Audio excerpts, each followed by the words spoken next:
చేసుకొనుడి, ద్విమనస్కులారా మీ హృదయములను పరిశుద్ధపరచుకొనుడి. 10వ వచనంలో అంటున్నాడు, ప్రభువు దృష్టికి మిమ్మును మీరు తగ్గించుకొనుడి. What is the opposite of being able to honour God? Humility, తగ్గింపు. దేవుణ్ణి ఘనపరచలేకపోవడానికి కారణం అహంకారం అయితే, దేవుణ్ణి ఘనపరచడానికి కారణం ఏమిటి? ఏమై ఉంటుందంటే తగ్గింపు, హ్యూమిలిటీ, తగ్గింపుతో కూడినటువంటి స్వభావం. వినయ మనస్కుడు ఘనత నందును అని జ్ఞాని అయినటువంటి సొలొమోను సామెతల గ్రంథము 14వ అధ్యాయంలో తెలియజేస్తున్నాడు. వినయ మనస్కుడు ఘనత నందు, తగ్గించుకొనిన వానిని దేవుడు హెచ్చిస్తాడు. రోమీయులకు రాసినటువంటి పత్రిక 13వ అధ్యాయం 8వ వచనం. రోమీయులకు రాసినటువంటి పత్రిక 13వ అధ్యాయం 8వ వచనాన్ని మనం చూస్తున్నప్పుడు,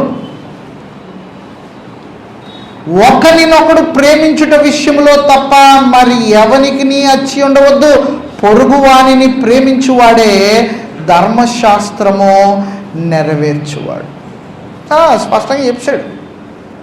ఒకరినొకరు ప్రేమించాలంటే ఏం ఉండాలి అంటే తగ్గింపు ఉండాలి.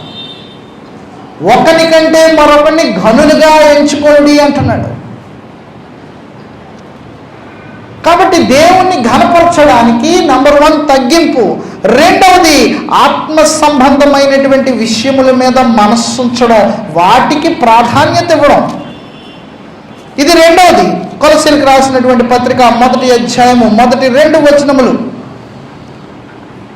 మన తండ్రి అయిన దేవుని కృప నుండి సమాధానం మీకు కలుగునుగా, పరలోకమందు మీ కొరకు ఉంచబడిన నిరీక్షను బట్టి క్రీస్తు యేసునందు మీకు కలిగిన విశ్వాసమును గూర్చి, పరిశుద్ధులందరి మీద మీకున్న ప్రేమను గూర్చి మేము విని ఎల్లప్పుడూ మీ నిమిత్తము ప్రార్థన చేయుచు మన ప్రభువు యేసుక్రీస్తు యొక్క తండ్రి అయిన దేవునికి కృతజ్ఞతాస్తుతులు చెల్లించుచున్నాము. ప్రయారిటైజింగ్ స్పిరిచువల్ థింగ్స్, ఆత్మ సంబంధమైనటువంటి వాటికి మనము అధికమైనటువంటి ప్రాధాన్యత. ఏమిటి? విశ్వాసములోను ప్రేమలోను అభివృద్ధి చెందడం. దేవుణ్ణి మనం ఎప్పుడు కనపరచగలమంటే విశ్వాసములోను ప్రేమలోను మనం అభివృద్ధి చెందినాం. అలాగూ అభివృద్ధి చెందనట్లయితే దేవుణ్ణి మనం ఎన్నటికీ కనపరచలేము. మన విశ్వాస జీవితంలో మనం బలహీనలుగా ఉండి ప్రేమ చూపుట యందు సత్కార్యములు చేసేటువంటి విషయంలోనూ మనము వెనకబడిపోయినటువంటి స్థితిలో ఉన్నట్లయితే దేవుణ్ణి మనం ఘనపరచలేము. So it is important to be able to grow in faith and in love for us to honour God. దేవుణ్ణి ఘనపరచడానికి విశ్వాసమందు ప్రేమయందు మనం అభివృద్ధి చెందాలి. ఆత్మ సంబంధమైనటువంటి విషయాల మీద మనము ఎక్కువ దృష్టి నిలపాలి. మూడవదిగా ఆత్మ సంబంధమైనటువంటి జ్ఞానమును మనము సంపాదించుకొనడానికి మనము ప్రయాసపడాలి. కొరింథీయులకు రాసినటువంటి మొదటి పత్రిక 1వ అధ్యాయం 18 నుండి 25 వచనములు. మీరు ఇంటికి వెళ్ళిన తర్వాత చదవండి, సమయం లేదు. ఆత్మ సంబంధమైనటువంటి జ్ఞానమును మనం సంపాదించుకోవడానికి ప్రయాసపడాలి. అలాగ ప్రయాసపడినప్పుడే మనము దేవుని దృష్టిలో యోగ్యులుగా కనబడతాం, ఆయన్ను ఘనపరిచేటువంటి వారముగా కనబడతాం. ఆత్మ సంబంధమైనటువంటి జ్ఞానం అంటే ఆయన వాక్యం. 119వ కీర్తన 105వ వచనం, నీ వాక్యము నా పాదములకు దీపమును నా త్రోవకు వెలుగై ఉన్నది కదా. నేను ఎప్పుడైతే ఆత్మ సంబంధమైనటువంటి జ్ఞానాన్ని సంపాదించుకుంటున్నానో నేను వెలుగైనటువంటి మార్గంలో నేను నడుచుకుంటాను. వెలుగైనటువంటి మార్గంలో నేను నడుచుట ద్వారా నేను దేవుడిని ఘనపరిచేటువంటి స్థితిలో ఉంటాను, ఘనపరిచేటువంటి వాణిగా నేను ఉంటాను. ఈ సంగతిని మనం జ్ఞాపకం చేసుకోవాలి. చాలా సందర్భాల్లో మనం ఆ పని చేయం. నిర్ణయాలు మనం తీసుకుంటాం, మంచి నిర్ణయాలు తీసుకుంటాం, చెడ్డ నిర్ణయాలు తీసుకుంటాం. బట్ దేవుణ్ణి ఘనపరిచేటువంటి నిర్ణయాలు మనలో ఎంతమందిని తీసుకుంటున్నాం? దేవుడిని మహిమపరిచేటువంటి నిర్ణయాలు మనలో ఎంతమందిని తీసుకుంటున్నాం? రోమీయులకు రాసినటువంటి పత్రిక 12వ అధ్యాయము మొదటి 2 వచనాలు. కాబట్టి నా ప్రియమైన సహోదరులారా ఏమంటున్నాడు అక్కడ? రోమీయులకు రాసినటువంటి పత్రిక 12వ అధ్యాయం మొదటి 2 వచనాలు. కాబట్టి సహోదరులారా, పరిశుద్ధమును దేవునికి అనుకూలమునైన సజీవ యాగముగా మీ శరీరములను ఆయనకు సమర్పించుకొనుడని దేవుని వాత్సల్యమును బట్టి మిమ్మల్ని బతిమాలుచున్నాను. మీ శరీరములను ఆయనకు ఎలాగంటున్నాడంటే సజీవ యాగముగా, లివింగ్ సాక్రిఫైస్. అది ఎలాగుంటుంది? పాత నిబంధన గ్రంథంలో ఏదైనా బలిని అర్పించినప్పుడు బలిపీఠం మీద అర్పించబడినటువంటి ఆ యొక్క అర్పణ ఏదైతే ఉందో అది సంపూర్తిగా దహించబడాలి. అది దహన బలి అంటే. కానీ ఇక్కడ క్రొత్త నిబంధన దగ్గరికి వచ్చేటప్పటికి సజీవ యాగముగా అంటే నిరంతరము దహించబడుచున్నటువంటి హృదయములతో మన యొక్క శరీరములను దేవునికి మనము ఒక అర్పణగా అర్పించాలంట. అది ఉద్దేశం ఇక్కడ. అలాగ ఉన్నప్పుడే దేవుడు ఘనపరచబడతాడు. మన శరీరములు, మన హృదయములు దేవునికి అనుకూలమైనటువంటి అర్పణలుగా అర్పించినప్పుడే. అదే మాటను ఇక్కడ పౌలు తెలియజేస్తున్నాడు. ఏమంటున్నాడంటే సజీవ పరిశుద్ధమును దేవునికి అనుకూలమునైన. మనకు అనుకూలం అయితేనే ఆరాధనకు వస్తాం, మనకు అనుకూలం అయితేనే బైబిల్ చదువుతాం, మనకు అనుకూలం అయితేనే దేవునికి సంబంధించినటువంటి కార్యాలు చేస్తాం, మనకు అనుకూలం అయితేనే ఏదైనా చేస్తాం మనం. But what we miss out is మనకు అనుకూలమైంది చేయడం వల్ల దేవుడు ఘనపరచబడ్డాం. దేవునికి అనుకూలమైనటువంటిది, దేవునికి అంగీకారమైనటువంటిది అది చేస్తేనే దేవుడు ఘనపరచబడతాడు. దేవునికి అనుకూలము కానటువంటిది మనకు అనుకూలమైనటువంటి దానిని చేసి దేవుడికి అంగీకారమైనటువంటిది అని మనం అనుకుంటున్నట్లయితే దానికంటే బుద్ధి లేని ఆలోచన మరొకటి లేదు. ఆ వచనాన్ని మనం చాలాసార్లు చదువుకుంటూ వెళ్ళిపోతాం, కానీ ఆ వచనములో ఉన్నటువంటి ఉద్దేశాన్ని మనం గ్రహించాం.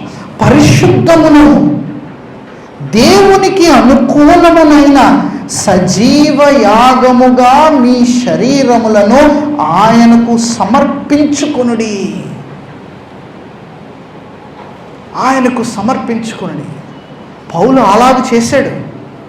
తన శరీరాన్ని, తన ఆత్మను ఒక సజీవ యాగముగా దేవునికి సమర్పించుకున్నాడు.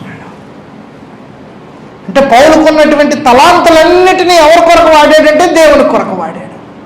తనకున్నటువంటి ఆధిక్యతలన్నీ ఎవరి కొరకు వాడాడంటే దేవుని కొరకు వాడాడు. తనకున్నటువంటి శక్తి అంతటిని ఎవరి కొరకు వాడాడంటే దేవుని కొరకు వాడాడు. తన బలాన్ని ఎవరి కొరకు వాడాడంటే దేవుని కొరకు వాడాడు. తన సమయాన్ని ఎవరి కొరకు వాడాడంటే దేవుని కొరకు వాడాడు. చివరికి తన జీవితాన్ని దేవుని కొరకు వాడాడు. He's given it all. Is given it all. కాబట్టి అంటున్నాడు ఇక్కడ, ఏమంటున్నాడంటే సమర్పించుకొనుడని దేవుని ప్రేమను బట్టి, అదే వాత్సల్యమును బట్టి మిమ్మను బతిమాలుకొనుచున్నాను. ఆ తర్వాత ఏమంటున్నాడు?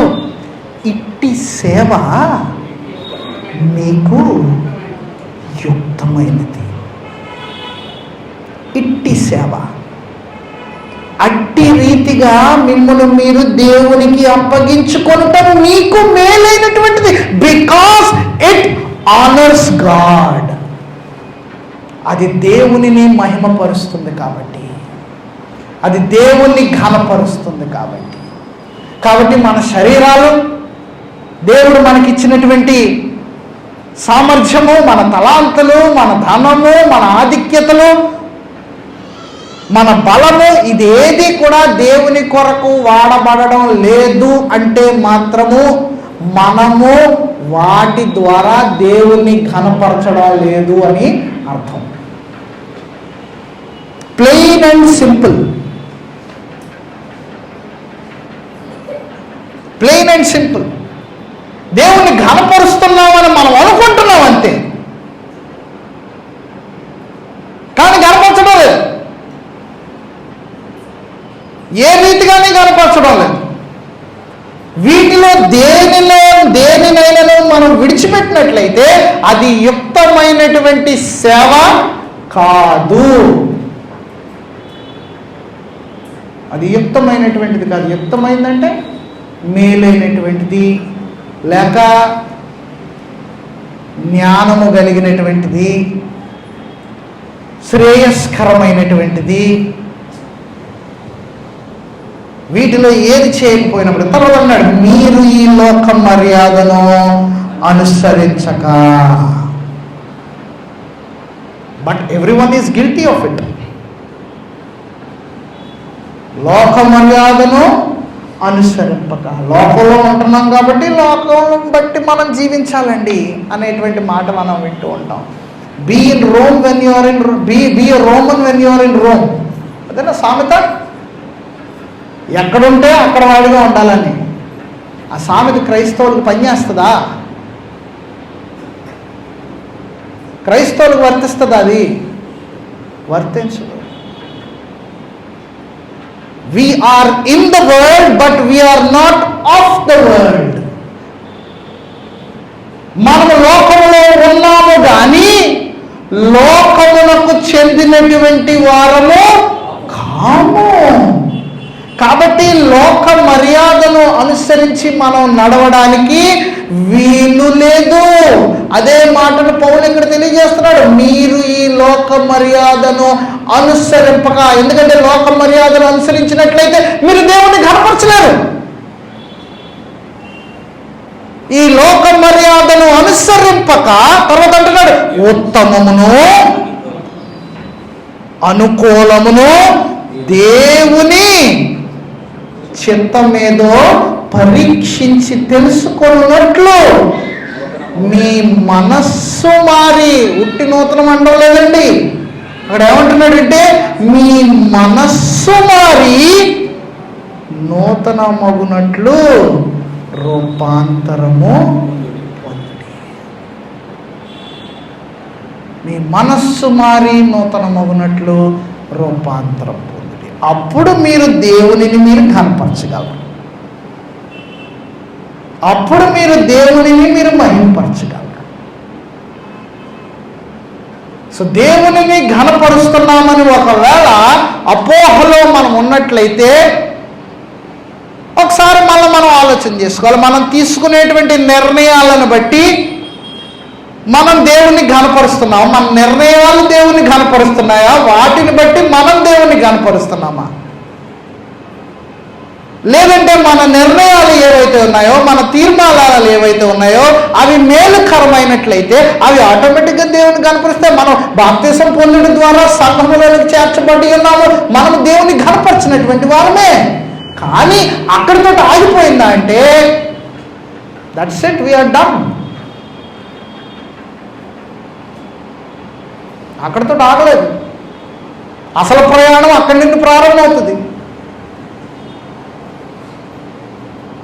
అక్కడి నుండి ప్రారంభమైనటువంటి ప్రయాణంలో మనం దేవుణ్ణి ఒకవేళ కనపరచనట్లయితే మన జీవితాల ద్వారా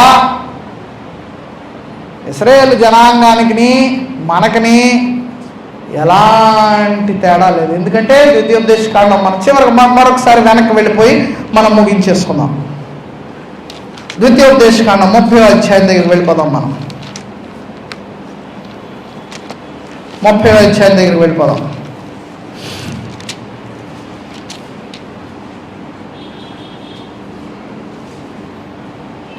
పదహారవ వచనం మనం ఇంతకు ముందు వదిలేసాం. మనం 15 చూసాం, అక్కడ నుండి నేరుగా 17కి వెళ్ళాం. అయితే 16వ వచనం, నీవు బ్రతికి విస్తరించున్నట్లుగా నీ దేవుడైన యెహోవాను ప్రేమించి ఆయన మార్గముల యందు నడుచుకుని ఆయన ఆజ్ఞలను కట్టడలను విధులను ఆచరించుమని నేడు నేను నీకు ఆజ్ఞాపించుచున్నాను.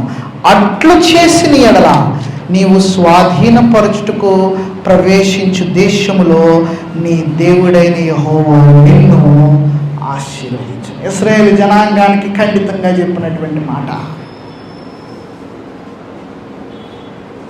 నీవు అలాగూ చేసినట్లయితే నీవు ఆశీర్వదించబడతావు, అలాగూ చేయనట్లయితే నీ మీదకి నాశనమును తెచ్చుకుంటావు. వారు అలాగూ చేయకపోయారు కనుకనే ఇశ్రాయేలు జనాంగము దేవుని యొక్క ఉగ్రతకి గురై వారు అషూరు చెరకు, బబులోను చెరకు, తర్వాత యోధా జనాంగం బబులోను చెరకు వారు వెళ్ళి శేషించినటువంటి వారు మరలా వచ్చినప్పటికీ మరలా శ్రమలను ఎదుర్కొని ఇంకా ఇప్పుడు దేవుని యొక్క జనాంగముగా వారు పిలువబడ్డారు. లోకం పిలుస్తుంది కానీ బైబిల్లో మాత్రం ఇంకా వారు దేవుని యొక్క జనాంగము కాదు. దేవుని యొక్క జనాంగము ఎవరు అంటే ఎవరైతే దేవుని కుమారుడైనటువంటి యేసుక్రీస్తు ప్రభువుని తమ యొక్క స్వరక్షకునిగా అంగీకరిస్తున్నారో, పాప క్షమాపణ నిమిత్తం బాప్తీసం పొందుతున్నారో వారు దేవుని యొక్క జనాంగం, అనగా ఆత్మీయ ఇశ్రాయేలు మనమందరం అని. అయితే the same warning applies to us. వారికి ఇచ్చినటువంటి హెచ్చరికే మనకు కూడా వర్తిస్తుంది. అదేమిటంటే ఆయన ఆజ్ఞలను అనుసరించి, ఆయన వాక్యమును విని దానిని అనుసరించి, ఆయన ఆజ్ఞలకు లోబడి వాటిని బట్టి నడుచుకొనుచు ఆయన ఘనపరిచినట్లయితే మనం ఆశీర్వదించబడతాం. వాటిని విడిచిపెట్టి ఇతర దేవతలతో, ఇతర దేవతలు అంటే మనం వ్యక్తిగతంగా దేవతలను పూజించక్కర్లేదు. మన ఇంట్లోనే బోల్డ్ దేవతలు ఉన్నాయి, మన జీవితాల్లోనే బోల్డ్ అన్ని దేవతలు ఉన్నాయి,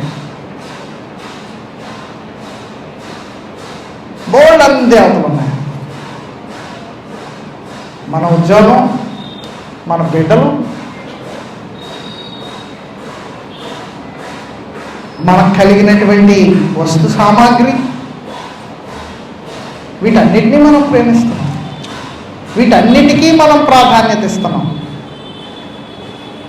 సో ఇతర దేవతల తట్టు ఒకవేళ మీ మనస్సు తిరిగినట్లయితే, వాటి మీద మీ దృష్టి పెట్టినట్లయితే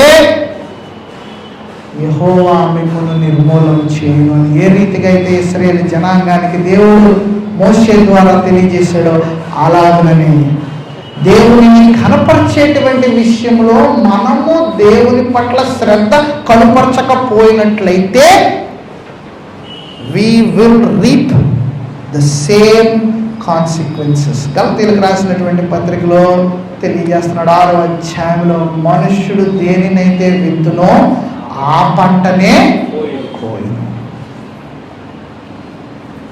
దేనినైతే విత్తునో we will reap terrible consequences. ఇశ్రాయేలు జనాంగాన్ని గురించి హోషేయ గ్రంథంలో తెలియజేస్తున్నటువంటి మాట 8వ అధ్యాయం 4వ వచనంలో, వారు గాలిని విత్తి ఉన్నారు గనుక ప్రళయ వాయువు వారికి కోత అయిందంటున్నాడు. వారు గాలిని విత్తితే వారు దేనికి వస్తారండి? ప్రళయ వాయువు. So remember what we so, remember the decisions that we make. మనం తీసుకునేటువంటి నిర్ణయాలు ఆలోచించి తీసుకోవాలి. ఆత్మ సంబంధమైనటువంటి విషయాల్లో భౌతికంగా అన్నీ ఆలోచించే తీసుకుంటాం. కొన్ని మంచి అవుతాయి, కొన్ని చెడ్డ అవుతాయి. వాటి వల్ల తాత్కాలికమైనటువంటి నష్టాలు కలగవచ్చు, తాత్కాలికమైనటువంటి లాభాలు కలగవచ్చు. కానీ శాశ్వతమైనటువంటి మేలు, జీవ మరణముల యొక్క గమ్యము ఏదైతే ఉన్నదో, జీవ మరణముల మధ్య ఉన్నటువంటి ఆ యొక్క గొప్ప వ్యత్యాసం ఏదైతే ఉన్నదో, జీవాన్ని ఎంచుకొనడానికి మరణాన్ని ఎంచుకొనడానికి ఆ రెండింటి మధ్య మనం చేసుకునేటువంటి తీర్మానాలు, they are very important. Where are our priorities? మన ప్రాధాన్యతలు ఎక్కడున్నాయి? మనం తీసుకునేటువంటి నిర్ణయాల్లో దేవునికి మనం మొదటి ప్రాధాన్యత ఇస్తున్నామా? దేవుని సంఘానికి ఇస్తున్నామా? సంపూర్ణంగా మనలను మనము దేవునికి సమర్పించుకునేటువంటి విషయంలో ఇస్తున్నామా? మనకు కలిగినటువంటి సమస్తమును కూడా దేవుని వల్ల కలిగినదని నిరంతరము గుర్తెరిగి దేవుని ఎదుటను మనుష్యుని ఎదుటను మనలను మనము తగ్గించుకొని దేన మనస్సు అనేటువంటి వస్త్రాన్ని ధరించుకొని దేవుని కృప పొందేటువంటి వారముగా మనం ఉంటున్నామా? Are those the decisions that we are making? If they are, then we are honouring God. అలాంటి నిర్ణయాలు మనం తీసుకొని వాటిని అనుసరించి నడుచుకుంటున్నట్లయితే మనం దేవుణ్ణి కనపరుస్తున్నటువంటి వారు. ఒకవేళ అలాంటి నిర్ణయాలు కానట్లయితే మనం మారు మనసు పొందడానికి దేవుడు మనకు ఆయుష్కాలాన్ని ఇచ్చాడు, సమయాన్ని ఇచ్చాడు. దేవుని సన్నిధానంలో మనము మన ప్రాధాన్యతల విషయంలో మరొకసారి పునరాలోచన చేసి సజీవ యాగముగా మన శరీరములను దేవునికి సమర్పించుకునేటువంటి జీవితాన్ని, అట్టి ఆలోచనను, అట్టి జ్ఞానమును, సామర్థ్యమును మనం ఇవ్వాలి. మనకు దేవుడు అనుగ్రహించాలని ప్రార్థన చేసుకున్నాం. దయగల మా తండ్రి, కరుణగల మా ప్రభువా, మీ వాక్యము ద్వారా మీరు మాతో మాట్లాడినందుకు మీకు కృతజ్ఞతాస్తుతులు చెల్లించుకుంటున్నాం. మా తండ్రి, మా యొక్క జీవితంలో మిమ్మల్ని కనపరచవలసినటువంటి వారమై ఉన్నామన్న సంగతిని మేము గుర్తెరిగి నిరంతరమును మిమ్మల్ని ఘనపరిచి మిమ్మల్ని మహింపరిచేటువంటి వారముగా మేము జీవించగలిగేటువంటి కృపను మీరు మాకు అనుగ్రహించండి.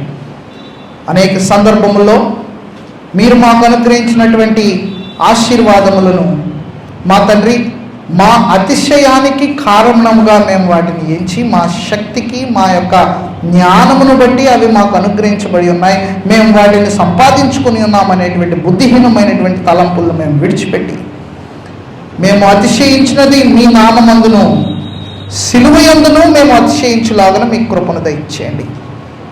మా జీవితములకు మరి విశేషముగా మా యొక్క ఆత్మలకు మేలైనటువంటి తీర్మానములు మేము చేసుకున్నట్టు ద్వారా మీ యొక్క కృపకు, ప్రేమకు అర్హులుగా మేము జీవించగలిగేటువంటి కృప, జ్ఞానమును మీరు మాకు అనుగ్రహించమని, అట్టి అనుగ్రహము పొందువారుగా మీరు మమ్మల్ని నడిపించమని ఈ మానవులు మా ప్రభువును ప్రియరక్షకుడైన యేసుక్రీస్తు నామములో మిక్కిలి వినయంతో బ్రతిమలాడి వేడుకొంచున్నాను పరమ తండ్రి.